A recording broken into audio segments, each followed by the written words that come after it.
Kami dari kelompok 6 ingin mempresentasikan tentang reaksi terang dan reaksi gelap pada fotosintesis.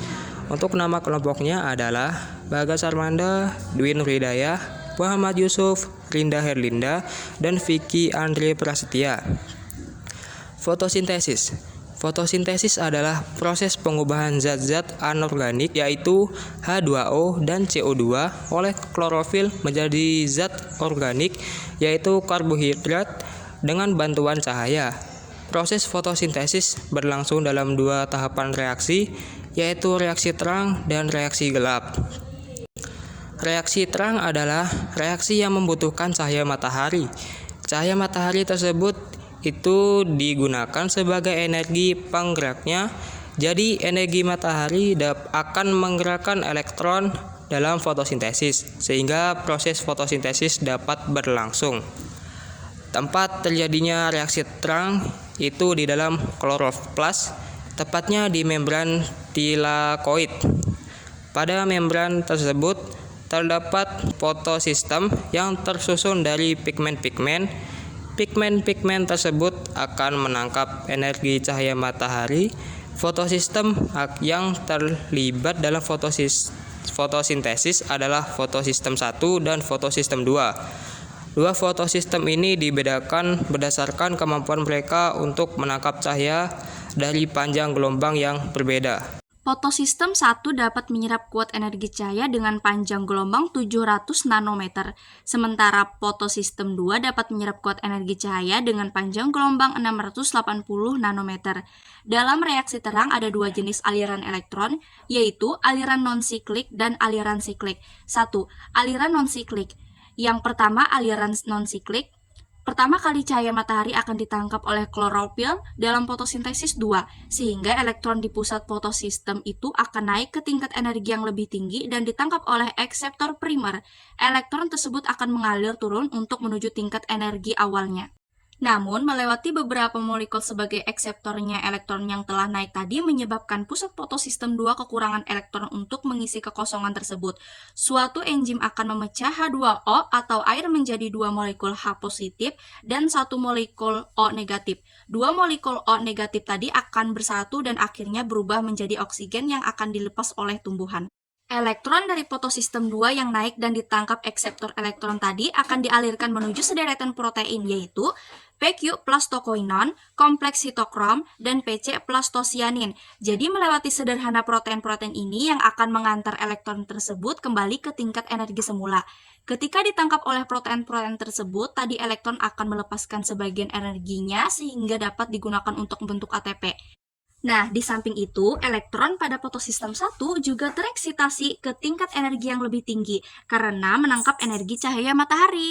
Elektron dari fotosistem 2 akan turun dari kompleks protein dan mengisi kekosongan yang terjadi di fotosistem 1, sedangkan elektron dari fotosistem 1 yang naik akan ditangkap oleh akseptor primer lalu diteruskan menuju yang namanya ferredoksin Vb yang menjadi perantara sebelum elektron tersebut menuju enzim NADP plus reduktase. Enzim NADP plus reduktase ini akan menggunakan elektron untuk reaksi reduksi sehingga dia bisa membentuk NADPH. Kesimpulan dari aliran non-siklik pada reaksi terang ini adalah yang pertama, dia menggunakan dua fotosistem yaitu fotosistem 1 dan fotosistem kedua dan hasilnya adalah berupa ATP dan NADPH. 2. Aliran elektron siklis.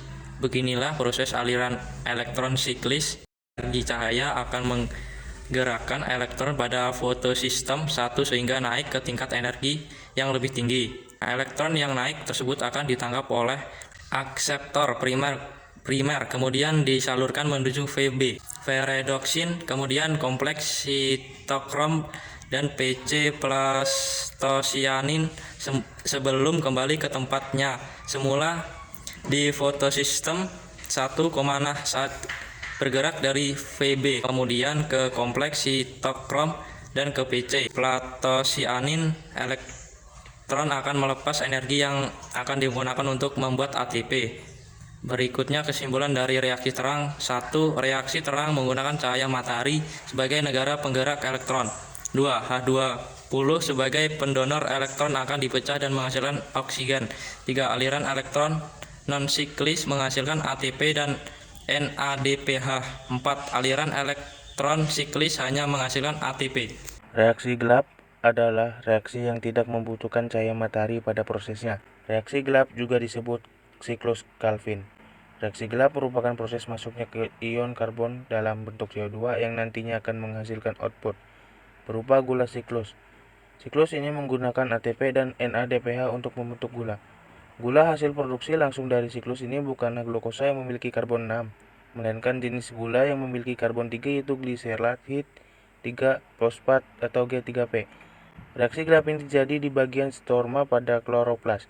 Reaksi gelap terdiri dari 3 tahapan. 1. Tahap fiksasi, yaitu 3CO2 akan berikan dengan 3 senyawa berkarbon 5 yang bernama ribulosa bifosfat atau RUBP.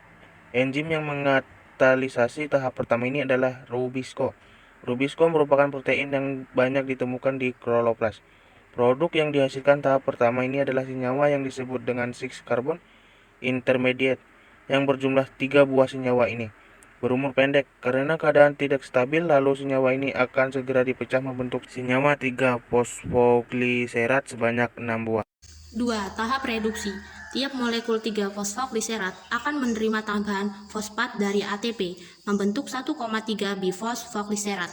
Dibutuhkan 6 ATP untuk mengubah 6 molekul 3 fosfogliserat menjadi 6 molekul 1,3 bifosfogliserat. Selanjutnya, molekul 1,3 bifosfogliserat akan mengalami reduksi oleh NADPH sehingga menghasilkan 6 molekul gliseraldehid. 3 fosfat yang merupakan senyawa dengan karbon 3 pada fase pengubahan 1,3 bifosfogliserat menjadi G3P ini dibutuhkan 6 molekul NADPH yang akan diubah menjadi 6 NADP+. Dan pada tahap ini, fosfat akan terlepas sehingga menghasilkan molekul G3P. Jadi setiap molekul CO2 yang menjalankan siklus ini akan terbentuk 6 molekul senyawa G3P. Tapi hanya 1 molekul G3P yang dihitung sebagai hasil produk bersihnya, sedangkan 5 sisanya akan digunakan untuk menyelesaikan siklus ini. 3. Tahap regenerasi. Selanjutnya 5 buah G3P akan dikonversi menjadi 3 buah RUBP kembali melalui sebuah reaksi yang melibatkan fosforilasi ATP sebanyak 3 buah sehingga ATP ini akan membentuk 3 buah ADP. Jadi untuk menghasilkan 1 molekul G3P, siklus Calvin membutuhkan total 9 buah ATP dan 6 buah molekul NADPH. G3P yang dihasilkan dari siklus ini akan digunakan sebagai material pembentuk senyawa organik, contohnya untuk membentuk glukosa, yang nantinya dapat digunakan untuk aktivitas tumbuhan itu sendiri, seperti digunakan untuk pertumbuhan. Berdasarkan reaksi pengikat CO2 dari udara, tanaman dibedakan menjadi 3 macam, yaitu 1. Tanaman C3, contohnya adalah gandum, bayam, dan lain-lain. 2. Tanaman C4, contohnya adalah jagung, tebu, sorghum.